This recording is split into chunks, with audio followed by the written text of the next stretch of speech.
সব মুসলমান সমান না। মুসলমান বলতে আমরা একটা কমন শব্দ ব্যবহার করি মুসলমান। এটার মধ্যেও বিভিন্ন ধরনের ক্যাটাগরি আছে, ভাগ আছে। এটা 5টা ভাগ বা এভাবে করা যেতে পারে। যেমন মুমিন বা ইমানদার, এটা একটা স্তর, মানে প্রথম স্তর। তারপর হলো মুসলিম, তারও আসছে আরও উপরে যারা, তারা মুসলিম। তারপর হলো মুত্তাকি। হ্যাঁ, কোরআনের মধ্যে এটি সবচেয়ে বেশি আসছে এবং তাদেরকে বেশিরভাগ ক্ষেত্রে বলা হয়েছে জান্নাতি। আমরা পরবর্তী আসতেছি। তারপরে হলো মুহসিন। হ্যাঁ, মুহসিন মানে যারা ভালো কাজ দিক দিয়ে অনেক আগে গেছে, মুহসিন। তারপর একটা সাহায্যকারী, হাওয়ারিগণ, যেমন ঈসা আলাইহিস সালামের সাথে যারা কাজ করেছিল, এই মানে সাহায্য করি। আচ্ছা, এখন যদি বিস্তারিত আলোচনা করি, মুমিন বা ইমানদার যারা আল্লাহকে বিশ্বাস করে, পরকালে বিশ্বাস করে এবং আল্লাহর যে নবী রাসূল পাঠাইছে তাদের বিশ্বাস করে এবং তাদের যে কিতাব এগুলোকে বিশ্বাস করে এবং পরকাল, জান্নাত জাহান্নাম, এই হলো ইমানদার বা মুমিন। এটা এটা হলো প্রথম স্তর। হ্যাঁ, মনে প্রাণে এবং নিজ ইচ্ছায়, নিজের আগ্রহে যদি এগুলা মানে, এগুলাকে বিশ্বাস করে, তাহলে মুমিন বা ইমানদার, ইমান আনছে। এই এরপরের ধাপ হলো মুসলিম, মানে ইমান আনার পরে তার কোরআনে এবং হাদিস অনুযায়ী মানুষ কীভাবে চলবে, কোনটা ভালো কোনটা মন্দ, হালাল হারাম, এই বিধান অনুযায়ী এই যে সিস্টেম আল্লাহ দিচ্ছে যেভাবে চলতে হবে, এগুলো মানতে হবে। এটা যারা অনুসরণ করে তাদেরকে বলা হয় মুসলিম। তার আরেকটু উন্নত হলো, মানে আরেকটু অগ্রগতি হলো। তারপরের ধাপ হলো মুত্তাকি। মুত্তাকি এবং মুসলিম এবং মুমিন, এই সবগুলো কথাই কোরআনে আসছে।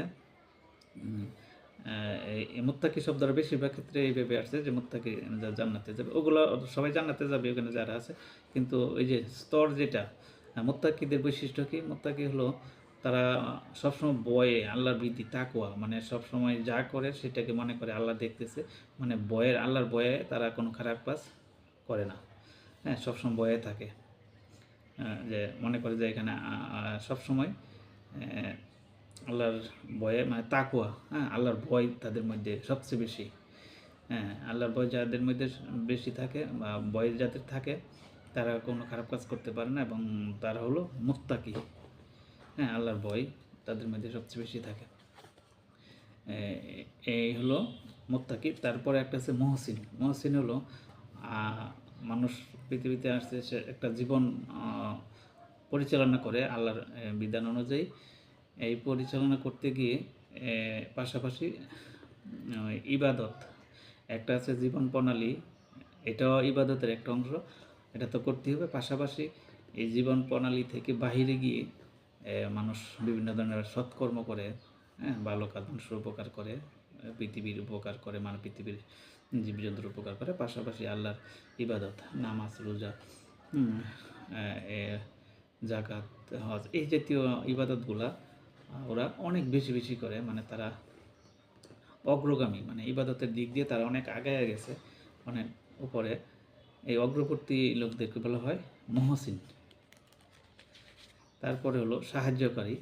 হ্যাঁ, যারা সাহায্যকারী হলো যারা যারা নবী রাসূল যেই কাজ করতো, মানে নবী রাসূল যেই কিতাবের মাধ্যমে আল্লাহর দিন প্রচারের জন্য কাজ করতো, মানে আল্লাহর কাজগুলো, আল্লাহ যেই কাজ নবীদের দিয়ে করাই গেছে, এই কাজ যদি কোনো মানুষ করে, মানে কি, এই যে ইসলামের পথে দাওয়াত দেওয়া, হ্যাঁ, মানে আল্লাহর যেটা চাচ্ছে, আল্লাহ নবী রাসূল দিয়ে মানুষকে তো ভালো পথে নিয়ে আসার জন্যই তো নবী রাসূল পাঠিয়েছে, সঠিক দিক নির্দেশনা দেওয়ার জন্য।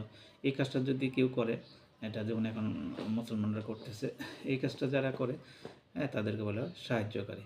মানে তারা আল্লাহর কাজগুলা, নবী রাসূলের কাজগুলো, ওরা ওই ধারাবাহিকতা, এখন তো আর যেহেতু নবী আসবে না, তারা এই কাজগুলা করে, দাওয়াতি কাজ, মানুষকে ইসলামে নিয়ে আসার জন্য। এই হলো ওই বিভিন্ন স্টেজের বিভিন্ন অবস্থা মানুষের কাজগুলা, যে কাজগুলা ধারাবাহিকভাবে যদি আমি দেখি, তো এখানে মুত্তাকির যে কাজটা, এটা খুবই স্পেশাল। মুত্তাকির যে এটা হলো, যেমন ওই মুসলিমরা যেটা করে এটা হলো যেগুলো বিধান দিছে এগুলা সে বাধ্য করতে করবি, হ্যাঁ, এটা করবি। কিন্তু মুত্তাকি যেটা আছে তার তো ওইগুলা করে পাশাপাশি, হ্যাঁ, সবসময় আল্লাহর চিন্তায় থাকে যে কখন যাদের দ্বারা কোনো ভুল ত্রুটি হয়ে যায় কিনা, এবং যে কোনো কাজ যখন করে তখন তারা আল্লাহর ভয়টা বেশি কাজ করে, যার কারণে তারা কোনো খারাপ কিছু করতে পারে না। এই হলো এই 5টা। কিন্তু এখানে সবাই কিন্তু ইমানদার এবং মুমিন, হ্যাঁ, মুসলিম। সকল ওই মুত্তাকি কিন্তু মুসলিম, সকল মুত্তাকি কিন্তু মুমিন, মানে তারা ওগুলা থেকে আর উপরে উঠে আসছে। মুহসিন মানে কি? সে কি মুসলিম না? মুসলিম। সে মুমিন, সে মুসলিম, হ্যাঁ, সে মুত্তাকি, মানে তারা উপরে উঠছে, কিন্তু নিচেরগুলো তাদের মধ্যে আছে। হ্যাঁ, নিচে যারা আছে তারা তাদের গুণাবলী উপরের মধ্যে নাই, কিন্তু উপরে যারা আছে তাদের সবগুলোই নিচের গুলোয় আছে। এই হলো তারপরে আরেকটা বাঘ আছে। এটা তো আমরা 5টা স্টেজ দেখলাম নিজেদের গুণাবলীর দিক দিয়ে। আরেকটা বাঘ আছে, এটা 3টা ভাগে ভাগ করা হয়েছে। এটা হলো কারা কোন স্টেজে আছে, এটা আলাদা আরও 3টা বাঘ আছে। এটা হলো জুলুমকারী, মানে দুর্বল ইমানদার, যাবার গুনাহগার, মানে তারা মুমিন কিন্তু এরপরও তারা দেখা যায় বিভিন্ন খারাপ কাজে জড়িত যায়, অপরাধ করে, সবগুলো ঠিকঠাক মতো করে না। আল্লাহর প্রতি বিশ্বাস আছে কিন্তু সব কাজগুলো ভালো কাজও করে, আবার পাশাপাশি খারাপ কাজও করে। এটাকে বলা হয় জুলুমকারী বা গুনাহগার বান্দা, দুর্বল মুমিন।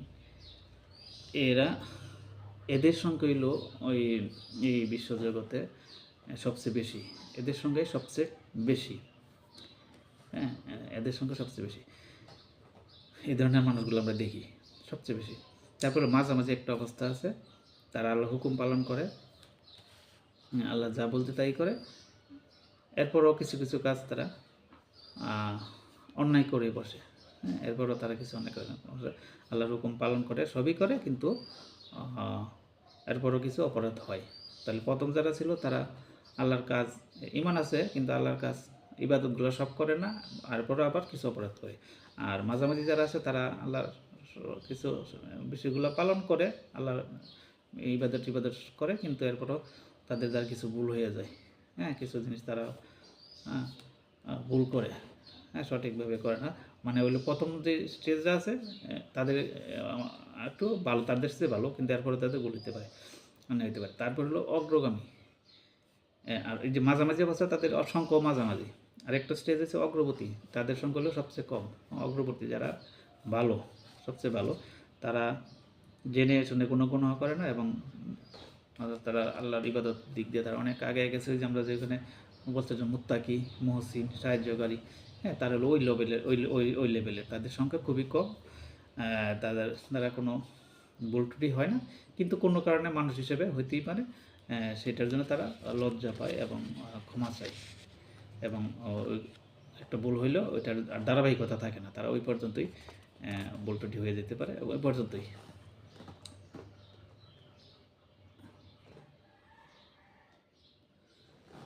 এ হলো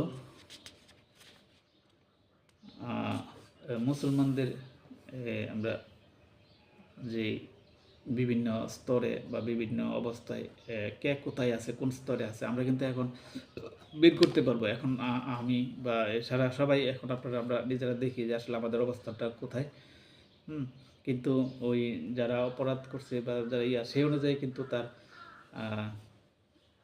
কিছু গুণা হতে পারে, কম বেশি হতে পারে, বিভিন্ন স্তর আমরা দেখলাম এটা। এরপরও আবার আরেকটা আছে, এই যদি কেউ বড় কবিরা গুনাহ করে বা মারাত্মক, যেমন জেনে বুঝে যদি কোনো হত্যা করে, হ্যাঁ, এই ব্যাপারে কিন্তু ভালো হয়েছে, তারা জাহান্নামে। আর বড় বড় কবিরা গুনাহ আছে, ওদের জন্য আরও কিছু কথাবার্তা আছে। এটা হলো চূড়ান্ত পর্যায়ে যারা কোনো খারাপ কাজ করে, হ্যাঁ, অপরাধী হয়ে যায়, হ্যাঁ, সেক্ষেত্রে কিন্তু তার, হ্যাঁ, জাহান্নামের কথা আছে। এবং দেখা গেছে মানুষ কোনো কারণে খারাপ কাজ করে ফেললে, বা আগে খারাপ ছিল, পরে কিন্তু সে বা কোনো একটা অপরাধ করে সে আর দ্বিতীয়বার যদি না করে, তাহলে কিন্তু ওইটা আবার ভালো হয়েছে, তাকে ক্ষমা করে দেওয়া হবে। হ্যাঁ, যদি আর রিপিট না করে, ওইটা হলো আলাদা একটা বিষয়। এটা হলো যে ভুল করে কোনো একটা অপরাধ করে ফেলছে, সে আর জীবনে করবে না, ওইটার জন্য তো আল্লাহ তাদেরকে ক্ষমা করে দিতে পারে, বা ওইটা আল্লাহর এখতিয়ারের ভিতরে আছে। কিন্তু এখানে যে আলোচনাটা করলাম এটা হলো একটা কমন একটা ক্যাটাগরি, যে আমরা এই স্তরে থাকতে পারি। এটা ছাড়াও আরেকটা আছে যারা তাদেরকে জাহান্নামী বলা হয়েছে, যারা ওই ধরনের কাজ করে ফেলে, এবং বড় বড় যে কবিরা গুনাহ আছে ওইটা আবার আলাদা একটা অংশ।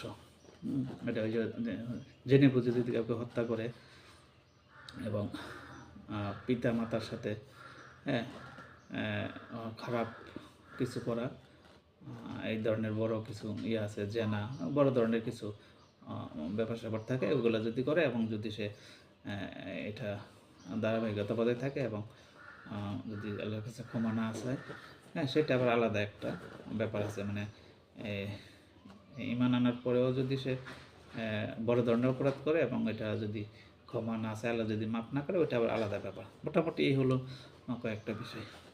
তাহলে এই পর্যন্ত, আল্লাহ হাফেজ।